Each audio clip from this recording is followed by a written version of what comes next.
All right, now is time for our special program this morning. It's a panel discussion called Love, Grief, and Valentine's Day. And to introduce our panel, I'll invite Jan. Jan, I never know, are we fully, Yes. Okay. Jan, for maybe the first time on microphone, introducing Jan Modica.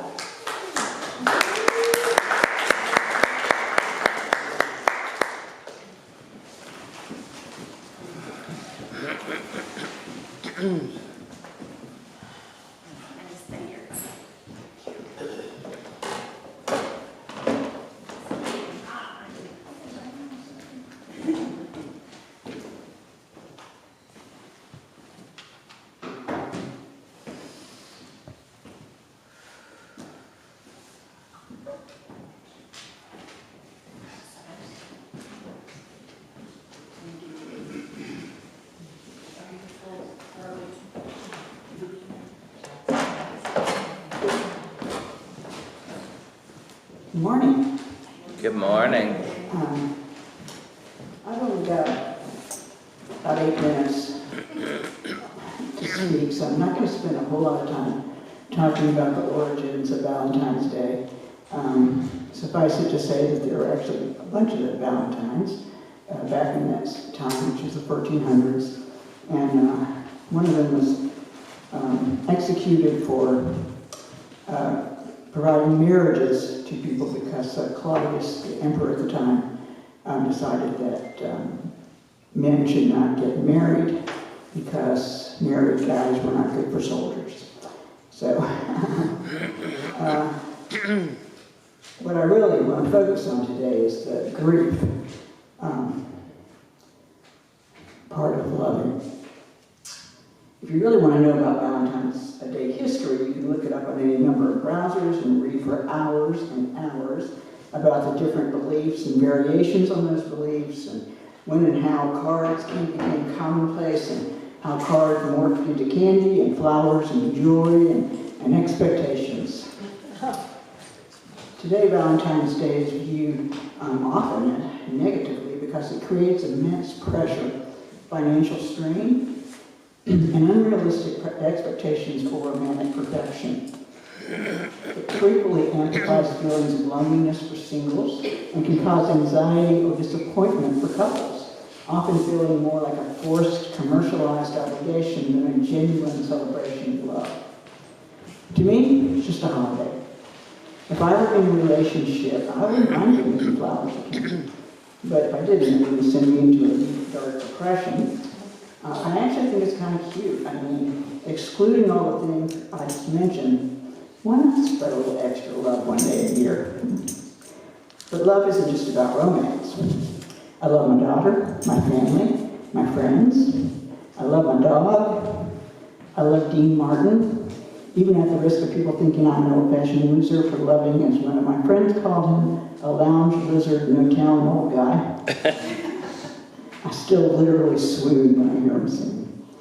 I love Beethoven's Ninth and the Pure Good Suite. I love rap, country, punk, new age, funk, blues, rock and roll, folk, rockabilly, pretty much all kinds of music, except new age. It's a very negative effect on me. I really love yellow mustard, Italian food, a good hamburger, Indian, Ethiopian, pretty much every kind of food. I love classic movies. I love Humphrey Bogart and Betty Davis, and even some more modern actors. I love a warm spring day.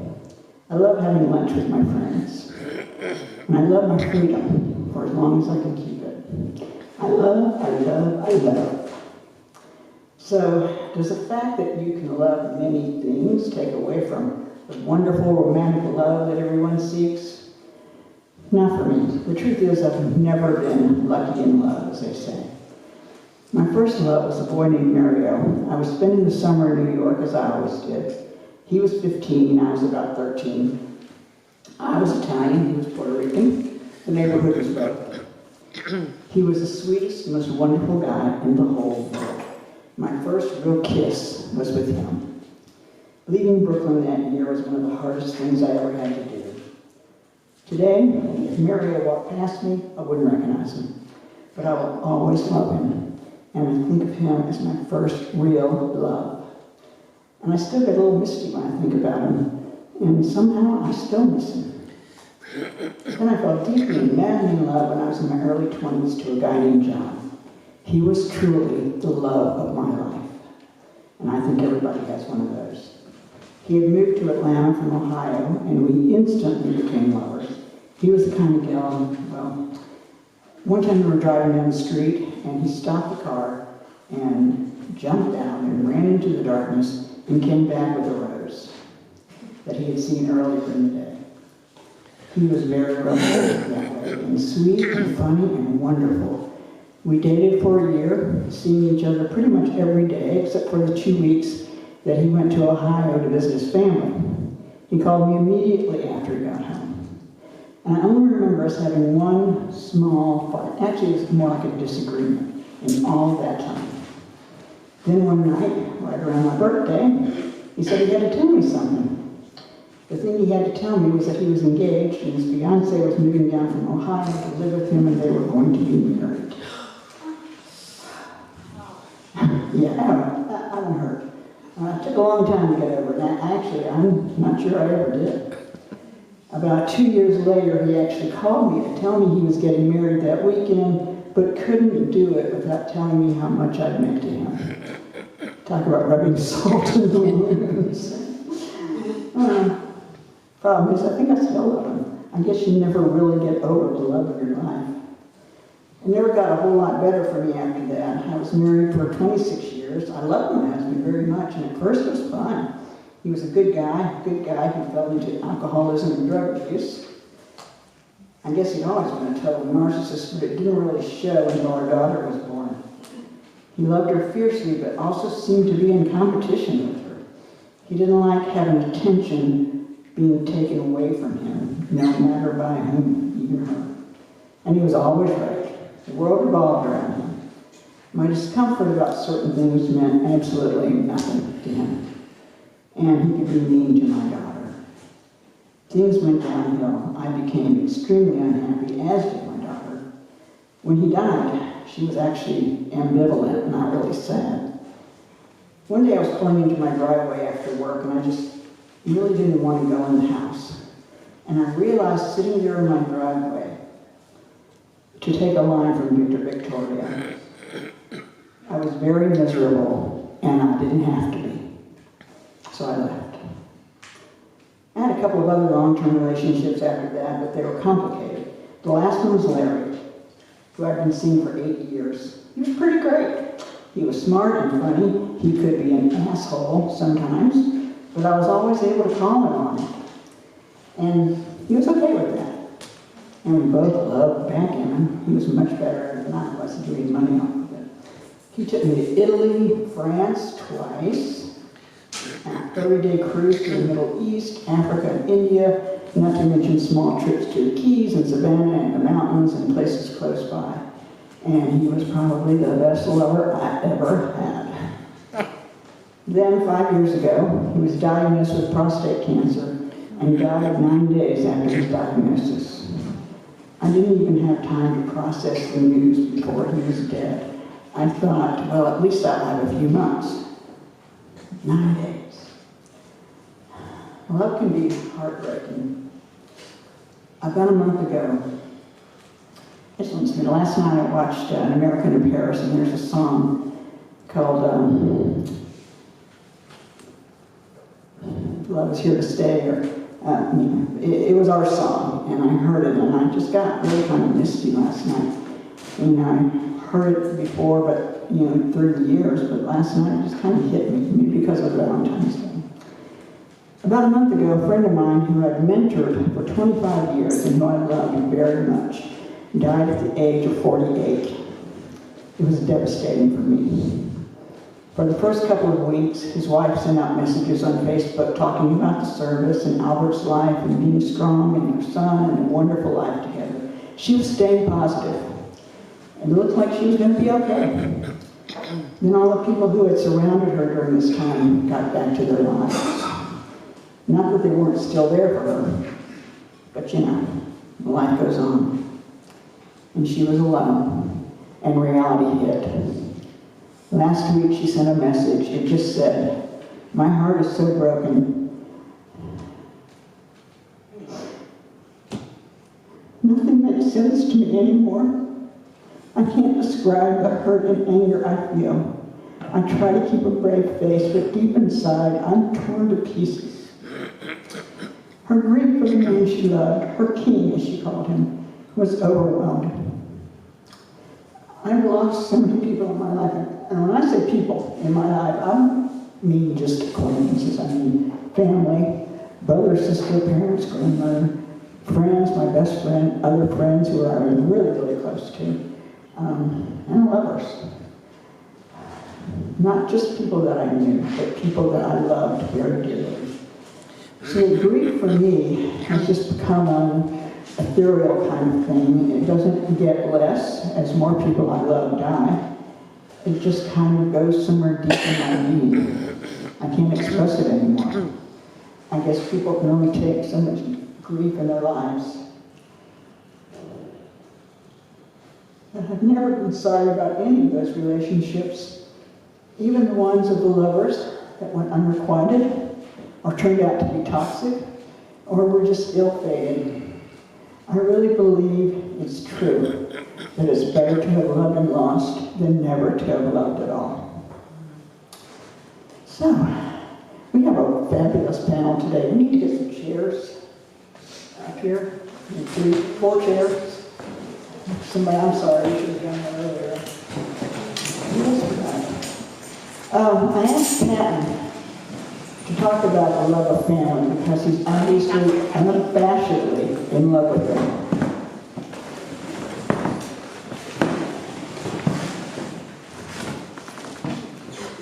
He talks about his mom, his sister, his brother, and his son with so much glee and wonder that he's lucky enough to have them in his life. I asked Marsha to talk about her relationship with her wife, Chancey. They've been together 50 years, which is an amazing accomplishment in any relationship. But Marsha and Chancey are gay and had to face a tremendous amount of bigotry and misunderstanding, sometimes hatred, to get to where they are today. I asked Kathy and Clint to talk about their love, period. They raised a son, daughter, together, and they weathered a lot of storms, but always made it through. And I'm going to tell a tale from out of school, as they say. As our panelists, and I hope they won't mind because it's about an intimate moment between the two of them that I just happened to witness. After Clint's brother died, he was talking about how much he missed him, and you could see the sadness on his face. During the next song, he put his head down. Kathy went over to him and knelt down in front of him and put his face in her hands and just held it. It was a beautiful moment, full of grace and love. So, why don't we start with Patton?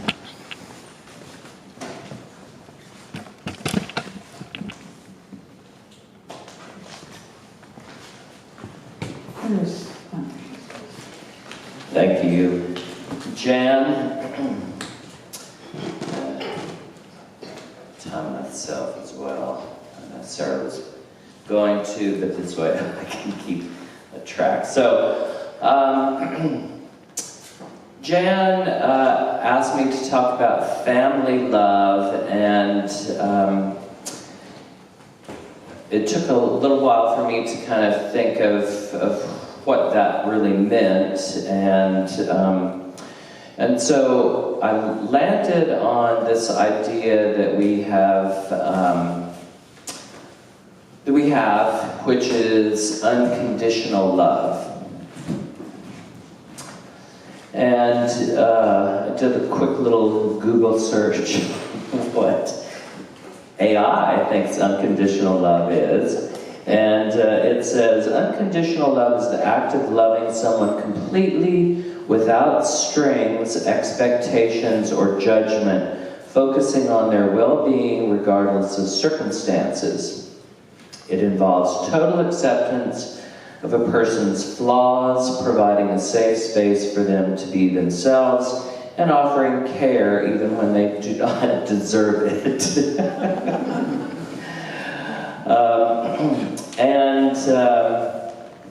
And then they had these bullet points of total acceptance, deep emotional security, unselfishness, forgiveness and patience, and consistency. And then I started thinking about my own personal history of this idea of unconditional love.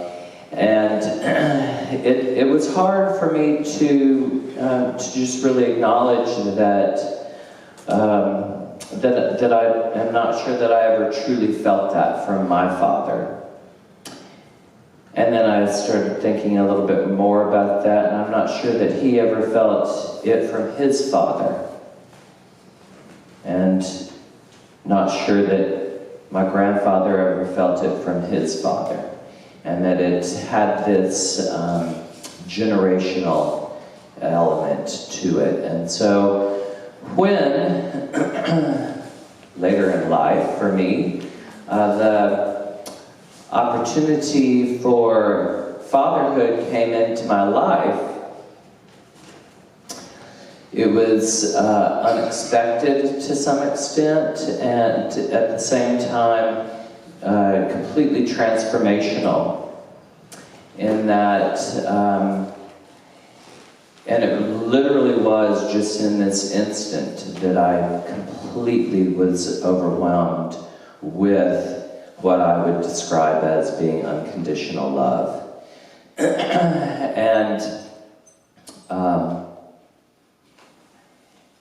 And that in that moment, I felt I was both completely absorbed in this idea of possibility, of certainty, of uncertainty, and but just complete acceptance that as time has passed by, wishing that my father and his father and his father could have felt something similar. Maybe they did. If they did, I never knew about it. But it was a joy to me the very first time that I shared those feelings with both of my sons. And it was not when they were together, but, or I'll say both of my sons that I have the closest relationship with, but that for each of them, it just was a very, very special moment. And it's all about possibility, and just this sense of, I don't have to be the quote-unquote parental disciplinarian that brings up those conditions. I can just simply be that big loving presence in their lives.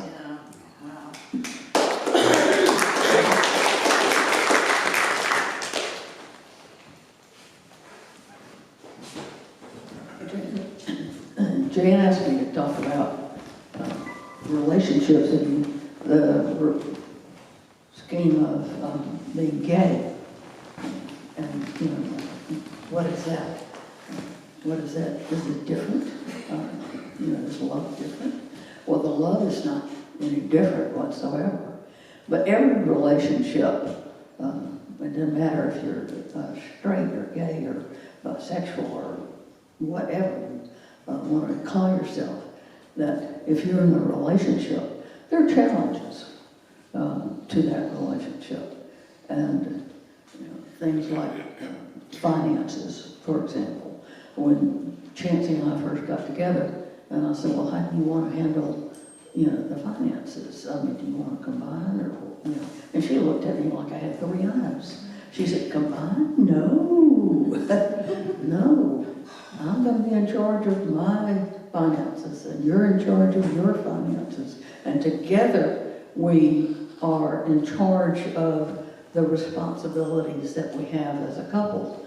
But, we're going to stay, there's going to be an independence, about us. And that, I felt that, gave me a real strong sense of, that, this is the equality, in our relationship. But some of the other challenges that people face are, family of origin, challenges.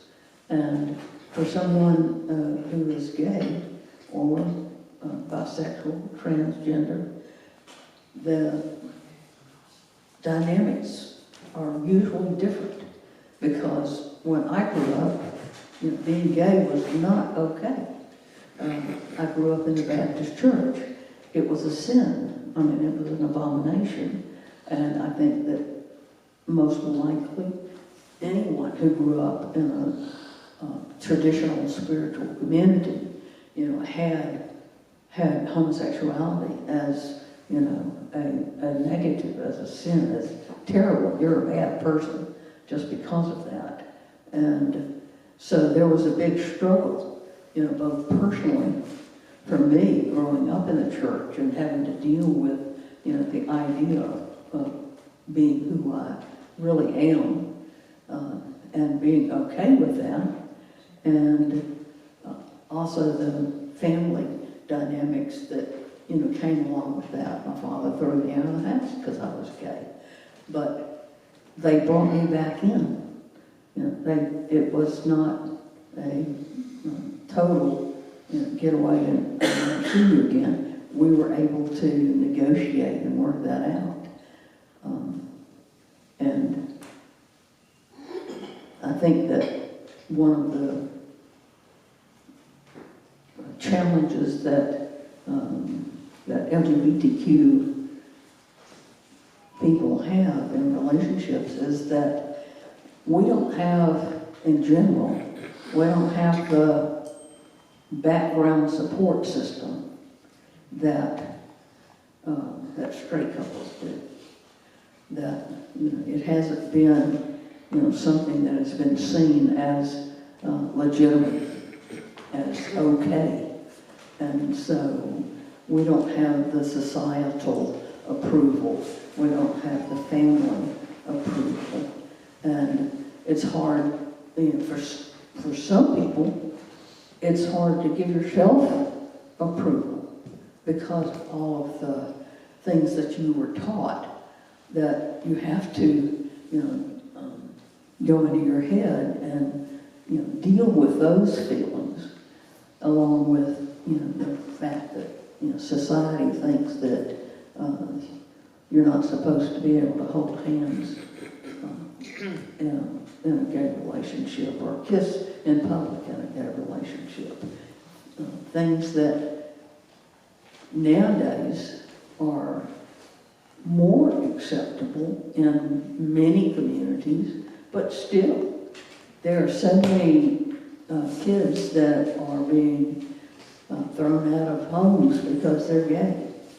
It's still today. It's not an ancient thing. So, anyway, the things that are cognitive would be that you need, that Chancey and I found to be so important, is communication.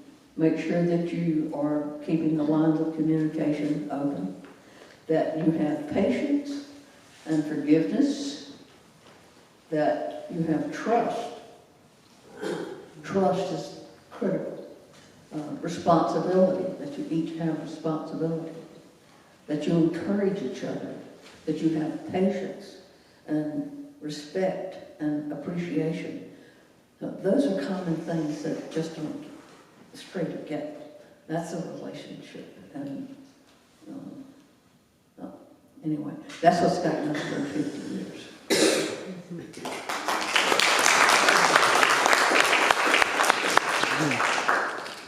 First, by just something I was thinking about as I was sitting in here. If you had told me, if you'd gone back in time, and if you to February 15th, 2001, and told me that I would be sitting in church talking about love, I would have just looked at you like you had dropped out of the sky. I was growing up kind of an outsider. I never went to prom, didn't have a high school sweetheart, never gave anybody my ring or my pin or anything like that. And in fact, like, one of the first heartbreaks I ever had was on Valentine's Day. So that kind of, it soured me a little bit. And then came June 2nd, 2001. I had been cast in an outdoor drama called Horn in the West. I was a chorus member and a townie, basically a stage filler for the show while the main actors went and talked on whatever subject. And that morning of June 2nd, all of us townies were gathered onto the stage, which was this big dirt stage in the middle of Boone, North Carolina. And the director, Bud Mays, he talked to us. He said, "This show is about love. And as part of that, everyone on the stage right now, I want you to get into groups of 2, 3, 4, maybe 5. And you are going to be in these groups whenever there is a crowd scene on the stage. And these people that you're going to be with is going to be your family for the next 11 weeks. And so people started moving around, shaking hands, going, "Hey, how are you doing? This is my wife, my husband, my child, blah, blah, blah, blah." And as usual, I was the big wallflower who just kind of looked around and went, "Okay, who's going to be desperate enough to hang with me for a few weeks?" And I look over stage right, and there's this little rock formation. I can't remember if it was an actual natural formation or if it was a prop that had been built for the stage. But over there sitting on the rock was this striking young woman with dark hair, olive skin, just sitting by herself, looked about my age. I said, I didn't know her status of any kind of relationship or anything like that, so I was like, you know what? Maybe. So I look over at her. She looks at me, we make eye contact, and almost simultaneously we just went,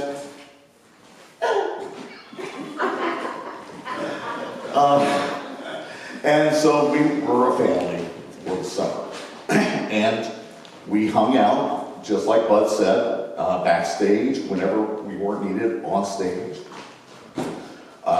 We ended up talking and finding we had things in common. And pretty soon I started going, maybe this is the time that things click. But I wasn't sure. I was scared about it. And I talked to a couple people in the cast about it, and they were kind of like, just go talk to her. And I tortured myself at nights. Whenever we'd say goodnight to each other and go our separate ways, I'd be like, well, should I kiss? I should have kissed her. No, should I have kissed her? No, come on. It was torturous. And finally, one night, she settled the question and kissed me. And from then on, we have been together through thick and thin, through good times and bad, starting family, starting a farm. And this year's our 25th anniversary of being together. And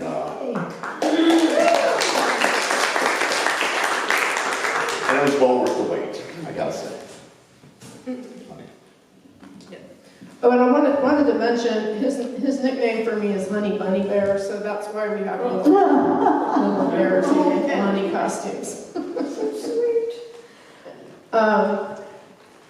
So I wanted to talk a little bit about how we've stayed together, because, how do people stay together for, 25 years?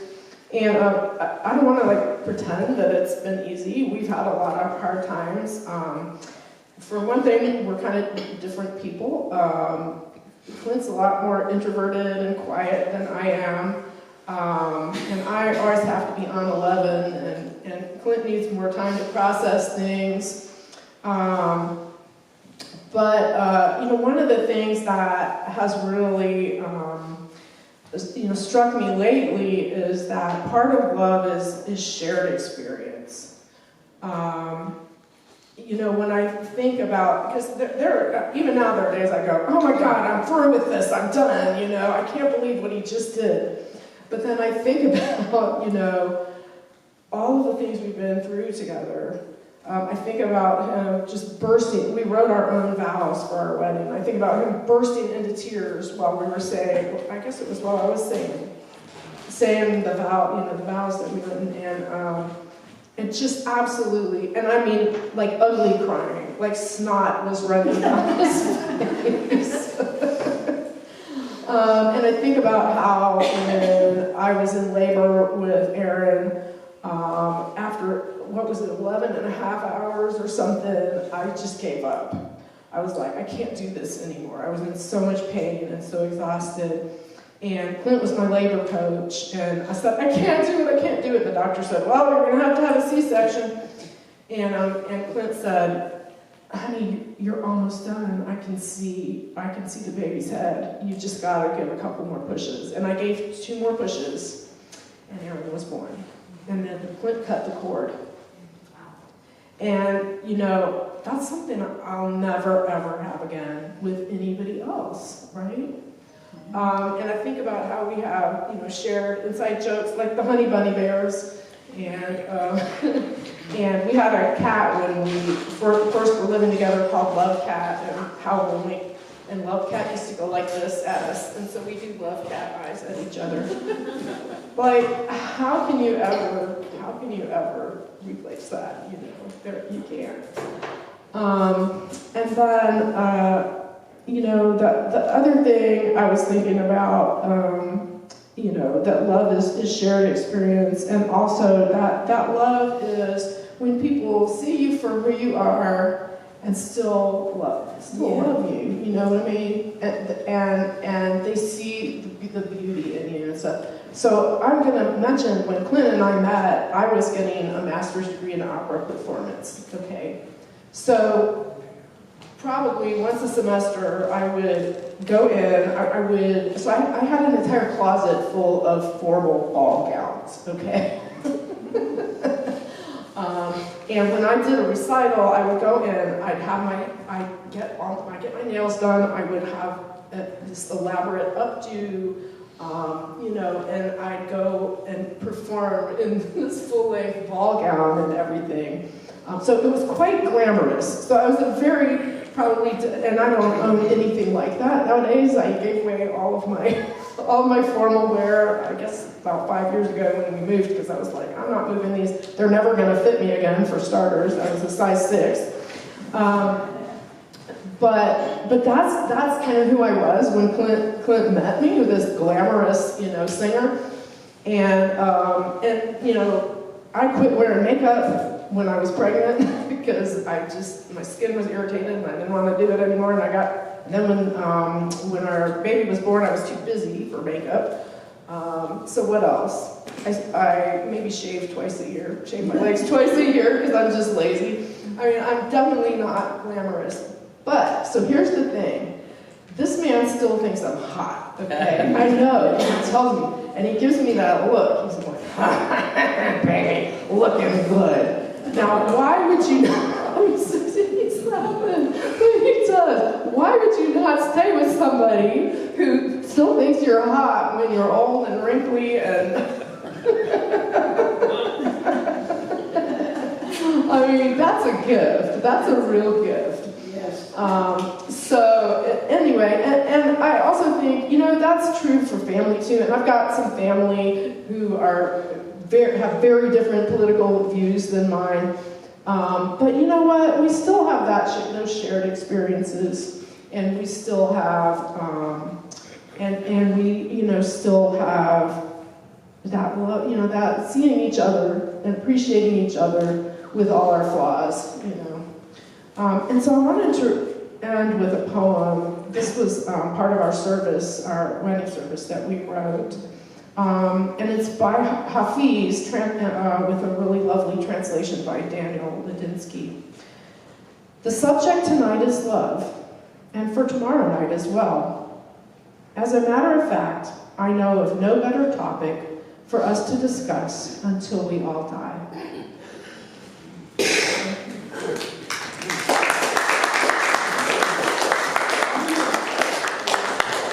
Wow, that was wonderful. Thank you so much, panel, for your intimate stories. I also wanted to thank Betsy Henderson, who is at home sick with the flu.